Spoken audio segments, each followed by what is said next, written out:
Genesis. Show my hardcore is.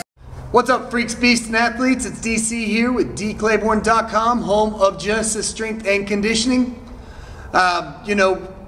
Football season may be over, but because it's over on the field, that means that it is the busy time here in our facility.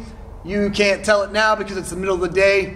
Everybody's at school. Our pro groups already come in. They're done. The college guys are away right now, but spring and summer is really the biggest time that you need to pay attention to your training if you care about how you perform in the football season. So today, got something cool that I wanted to just talk about. Your basic speed, plyometric, and agility guidelines and exercises to become a better football player. Not just football, you can take this stuff and apply it to really any sport, especially if you start tweaking it based off the movements that you do.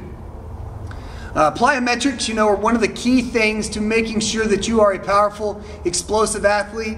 You see the guys that have a great vertical. For the most part, that seems to always carry over on the field in terms of how they get off the line, get out of their position, move.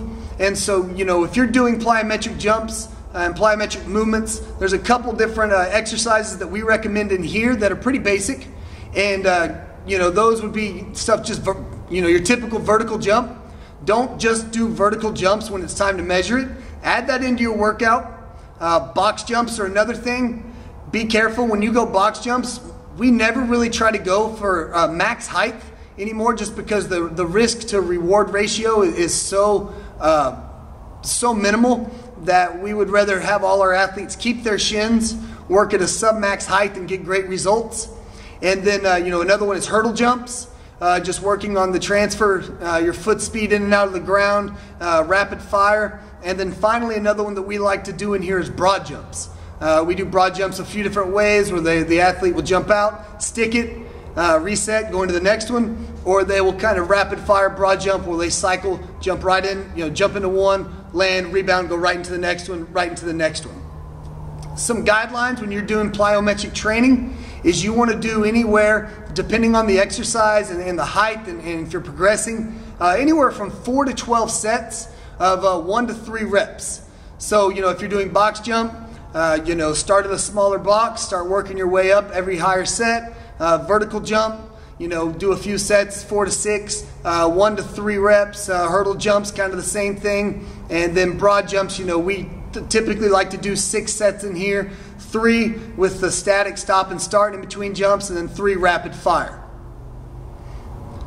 So now when you're doing speed training to carry over onto the football field, so many people get this wrong. They kind of turn it into a conditioning exercise, or they do it different to where it doesn't actually, they may feel faster or look faster, it doesn't carry over on the field, and so they never actually get any benefit from it.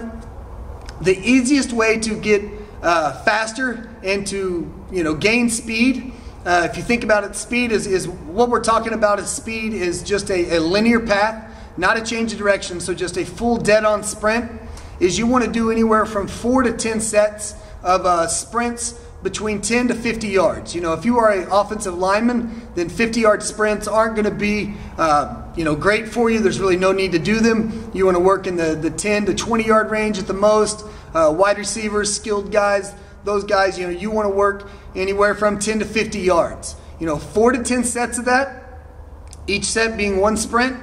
Give yourself maximum recovery.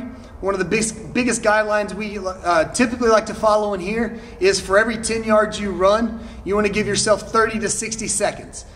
Some people take longer to recover, some people take less, but you always want to make sure you're fully recovered before your next sprint, so you're able to apply it and go as fast as possible and actually work on mechanics.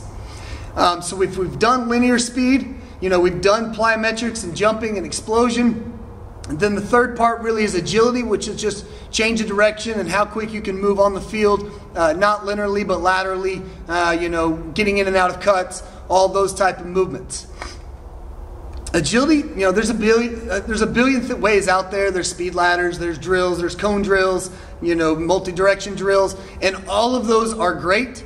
Do all of them. Do any of them. Pick out the ones that you like. Pick out the ones that you really challenge you.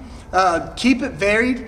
The best way to do those is pick out the movements that you're going to be required to do in your position. If you're a defensive back, make sure that your change of direction and your agility work consists of backpedaling, side-to-side movements, hip turns, speed turns, just stuff that's going to carry back over to your position. And when you're applying those type of drills, a good guideline is to do somewhere between 3 to 6 sets of a drill for no more than 10 seconds. We go anywhere from 6 to 10 depending on the drill being done. The number one key to follow though, yes, I've given you guidelines, for plyometrics and linear speed and agility, but the number one guide to follow, and the number one rule to follow when you're training for football or really any sport is stop.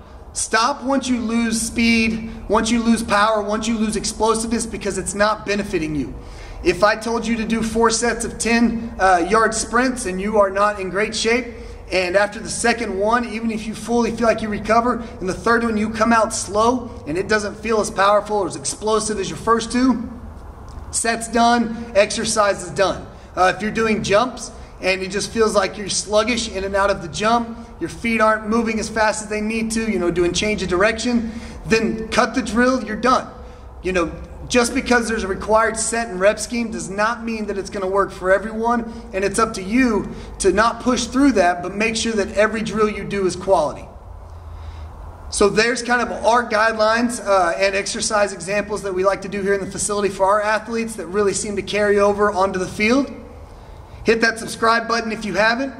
Check out the links below. I got some free gifts for you guys. Now you know, and knowing's half the battle. Genesis. Show my hardcore is, you know what I'm saying? Yo.